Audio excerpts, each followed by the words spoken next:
Coming to you from the heart of the Diocese of Savannah, this is It's Catholic, y'all. Views expressed in this podcast do not necessarily represent the views of the Diocese of Savannah. Well, welcome to It's Catholic, y'all. I'm Braylon Snow, and joining us today is Carl Fougerousse. Mr. Fougerousse earned his BA in philosophy at Franciscan University of Steubenville and his MFA in painting at the New York Academy of Art. He is the founder of Redfern Studio, and as a sculptor, painter, stained glass, and mosaic artist, he has completed large-scale projects for churches all over the U.S. Some of our listeners probably have seen your work, which is pretty great.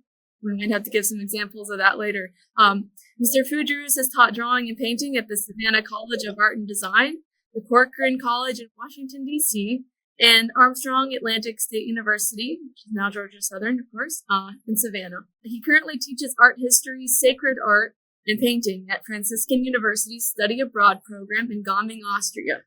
I'm personally grateful to say I've had the opportunity to work at your studio for a few years several years back, which was a great experience. And I'm delighted to get to share and also hear more about how life has been for you recently. So welcome, Carl. Thank you. Thank you very much. I appreciate you having me on. So for our listeners who haven't met you or heard you speak, tell us a bit about you and your background, and then the type of work that you do. I've been living in Austria here for the last 2.5 years. As a graduate of Franciscan University, back in the 90s, I actually spent a semester here as a student going through the study abroad program here.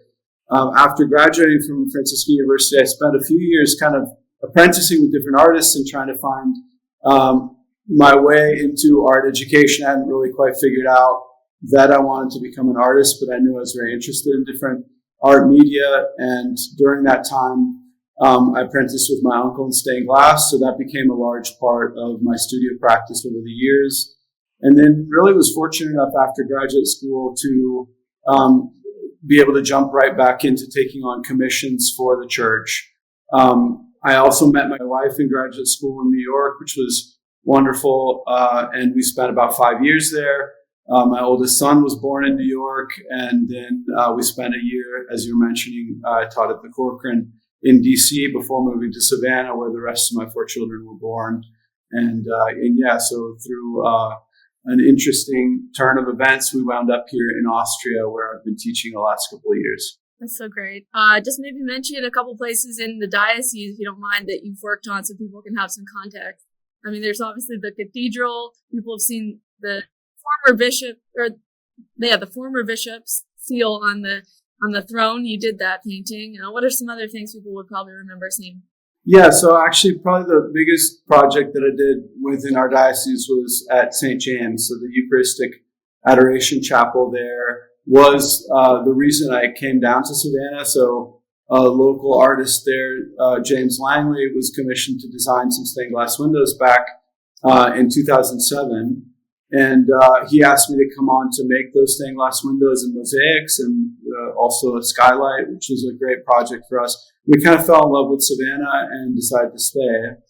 And then many, many years later, actually one of the last projects that I did before moving over here was to do 2 paintings as well as a mosaic on the front of the altar for post there where the Blessed Sacrament is exposed in the monstrance, as well as the decorative painting kind of on the wall to, bring a little more color and sort of pattern into the room.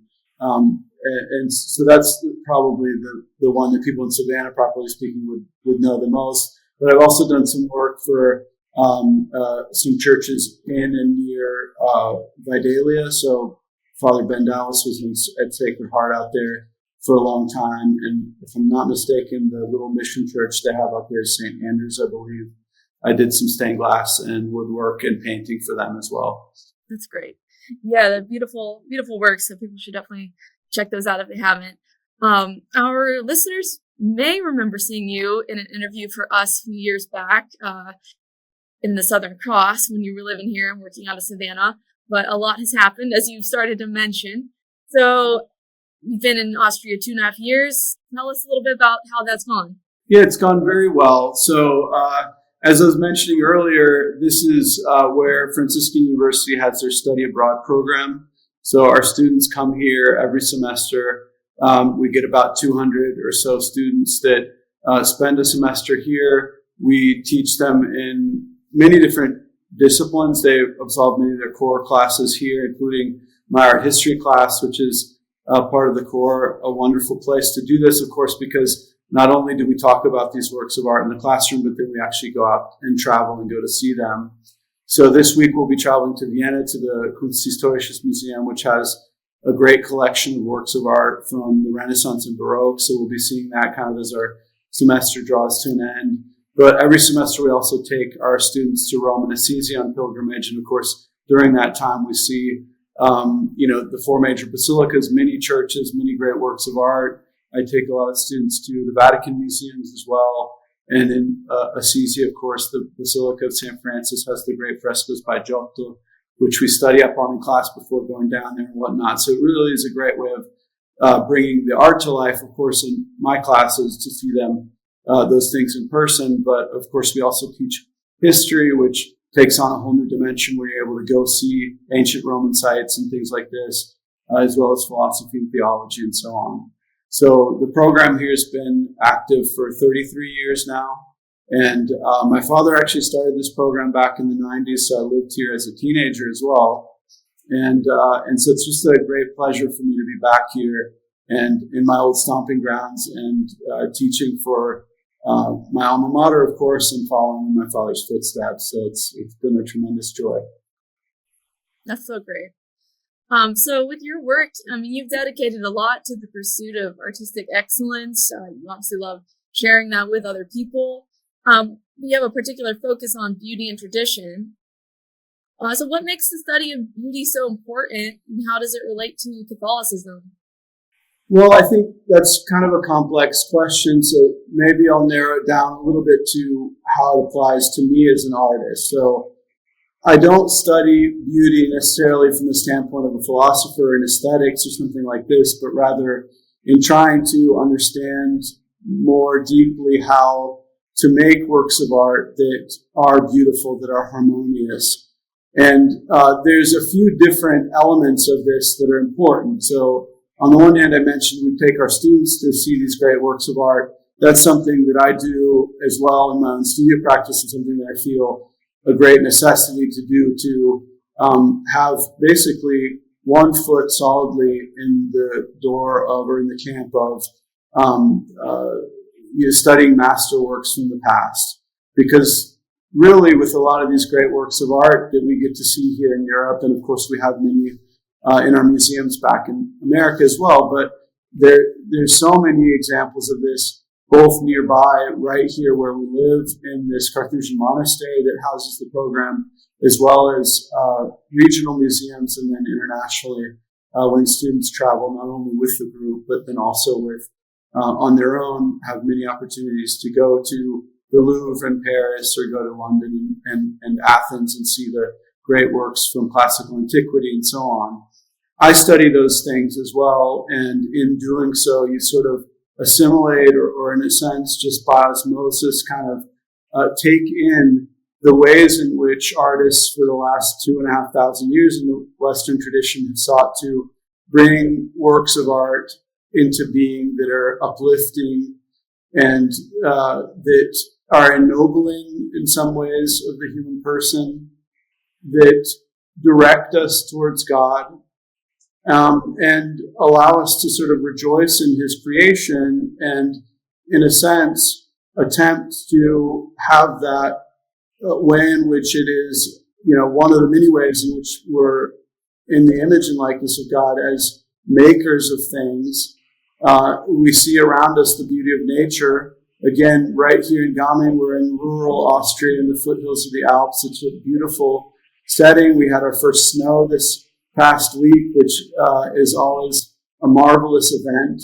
So for us, kind of in the Franciscan spirit, to see nature as the eighth sacrament, so to speak, as a way of beauty that speaks to us of God's great benevolence and generosity towards us. I mean, all of this, at the end of the day, was made for us, which is a tremendous gift.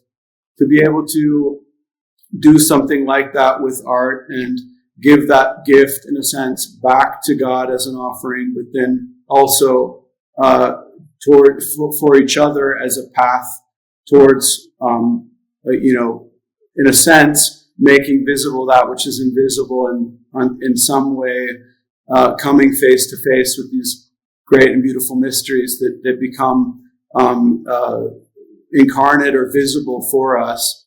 That's an important aspect, perhaps, of the Catholic worldview that really celebrates and puts at the center, recognizes as the center, Christ's incarnation for our own good and for the atonement of our sins and the reunification of all of creation with God.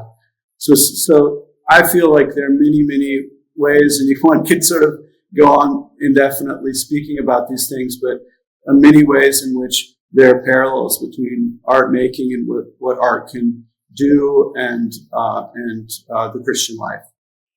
Thank you. Guess that's why people should take your classes, right? So you recently gave a talk at the Catholic Imagination Conference at Notre Dame. You were talking about a new educational endeavor, which is in the early stages, and what you're here to share with us today.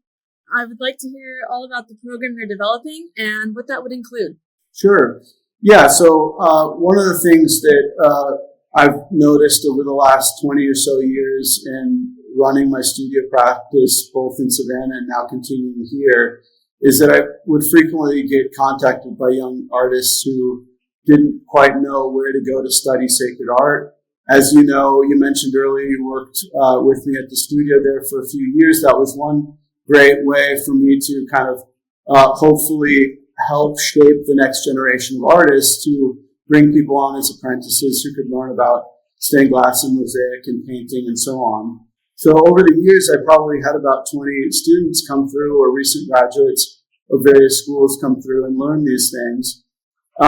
But oftentimes for those who wanted to get a master's degree or get a degree, particularly in fine art, but also in sacred art, so that they could also serve the church, there didn't seem to be much out there available.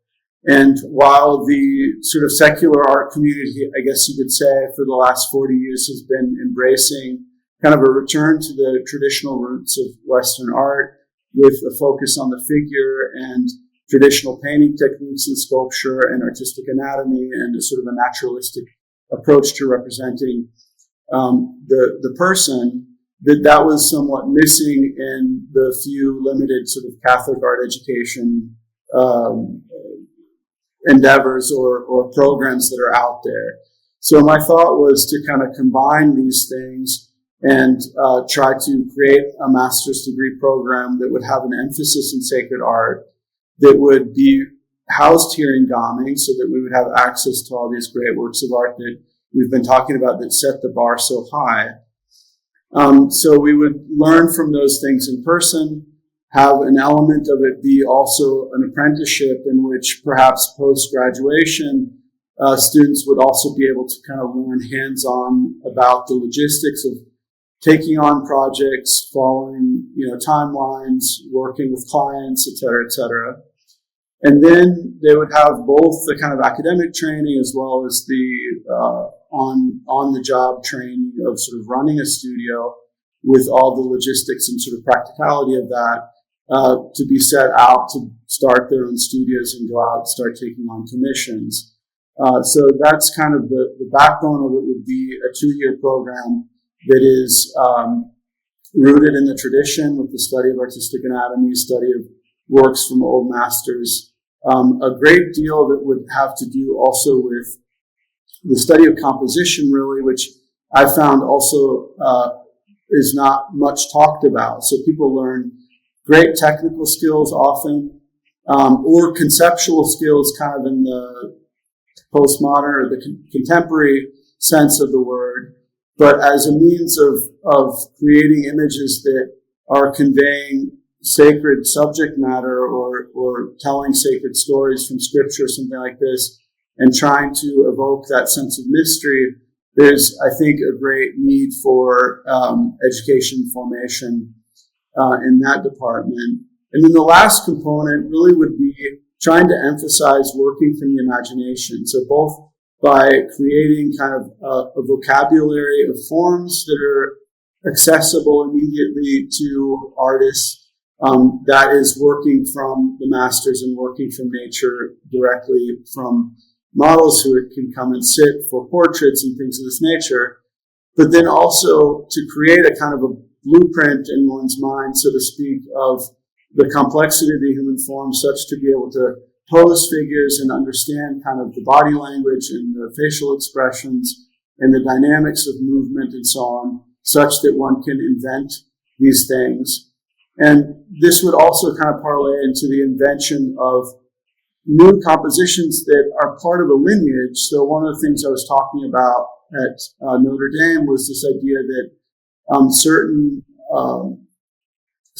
formats, you could say, for compositions, like a theme like the Annunciation, for example, that people like Botticelli or Fra Angelico or Da Vinci would treat in slightly different ways, would have many of the same compositional devices as used to convey certain meanings in a pictorial composition in which the forms relate to the meanings, but they're orchestrated always in different ways such that these can yield new compositions, and there's not this rigidity of having to repeat exactly or quote directly from the masters. So I'm looking to create an environment in which artists can move this tradition forward and not have it really be simply a revival movement, of which the turn of the 20th century or sort of late 19th century was filled with, the neoclassical movement or neo-Gothic architecture. We can think of all these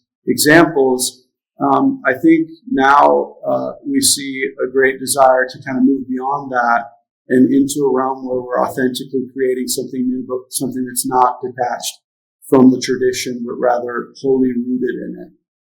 So it would be a Masters of Fine Arts program. What would make the program distinct from other degree types? You know, what makes an MFA and MFA, that kind of thing? Sure, yeah. So I guess you could say that the MFA, in order for it to be different from an MA or something like this, has to have a certain percentage of the classes in studio arts and fine arts. And so we would definitely do that. I think upward of 80% of the classes are hands-on studio classes, even when we're talking about composition or the history of painting techniques or something like this, or sculpture techniques. We're doing these things hands-on. So that's one of the important elements of it.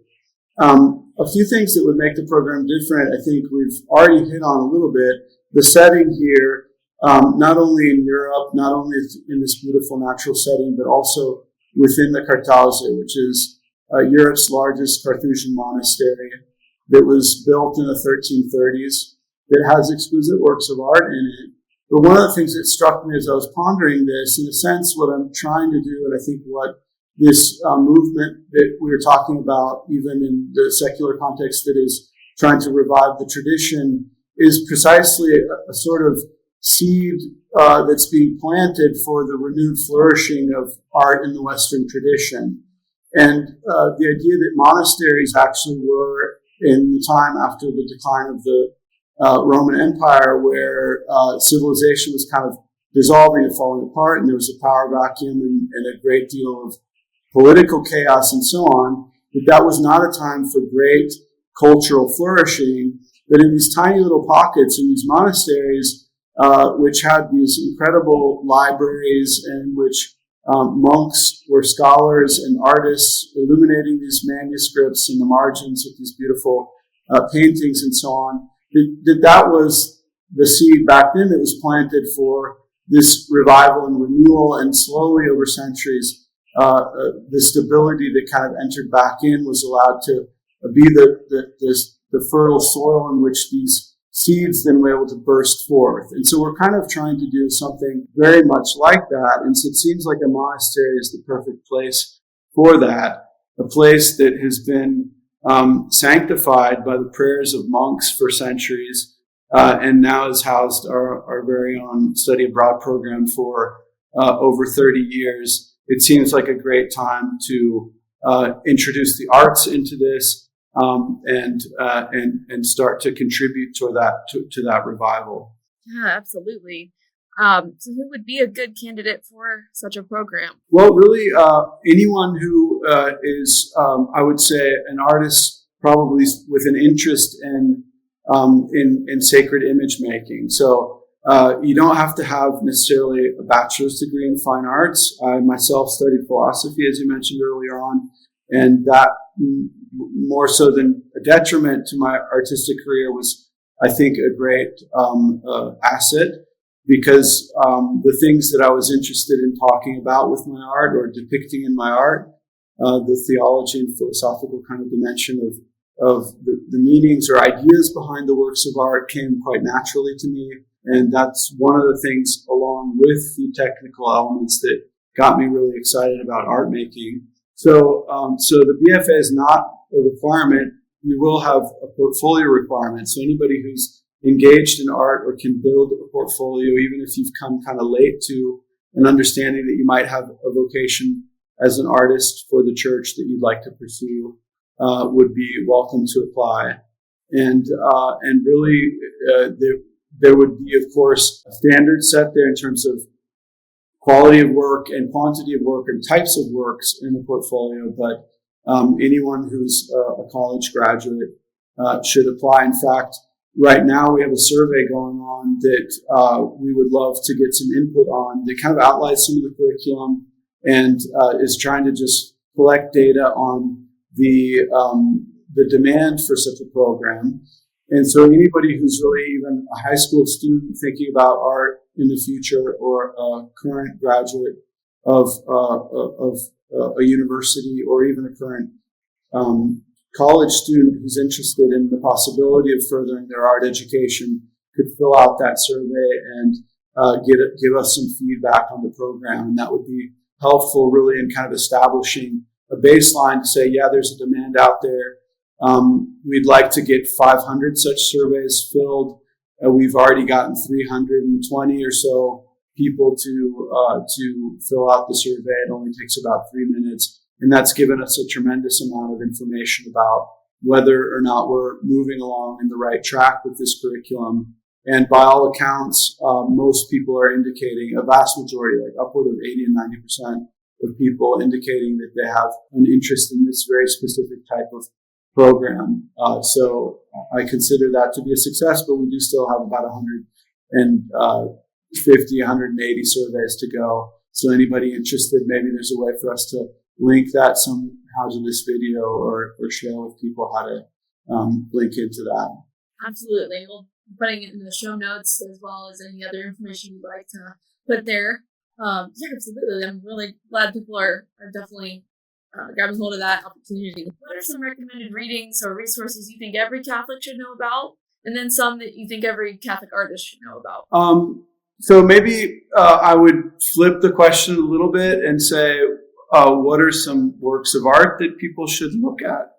That seems to be a much plugged or undersold kind of aspect. And so I would say that looking at really trying to understand church architecture by way of sort of learning how to read churches, that's one important aspect. Looking at works of art, maybe like the ones that we were discussing earlier, just taking some time and trying to look at Leonardo da Vinci's Last Supper or his Annunciation painting, or really delving into the Sistine Chapel ceiling as a whole artistic program with individual scenes and personages, each worth kind of contemplating on their own, can be really an eye-opener. Even if you don't know that much about it, you're bound to sort of at some point ask the right questions. So this is one of the things I try to do with my art history classes, teach students what questions to ask when they're viewing a work of art such that they learn how to read it.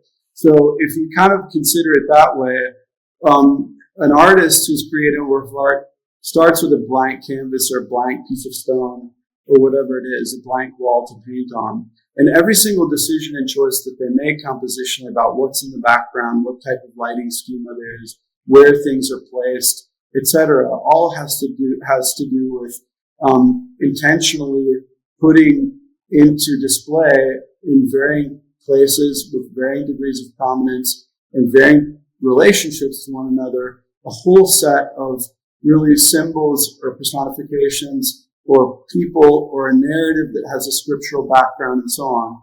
And if you just simply ask yourself, well, why did this artist choose to put this figure here and that figure there? Why is the angel always on one side of the painting in these Annunciation paintings, for example? Or what is the meaning of the pose in the creation of Adam? Why is God acting one way and Adam acting another way? Or do they have this type of body language or expression, etc.?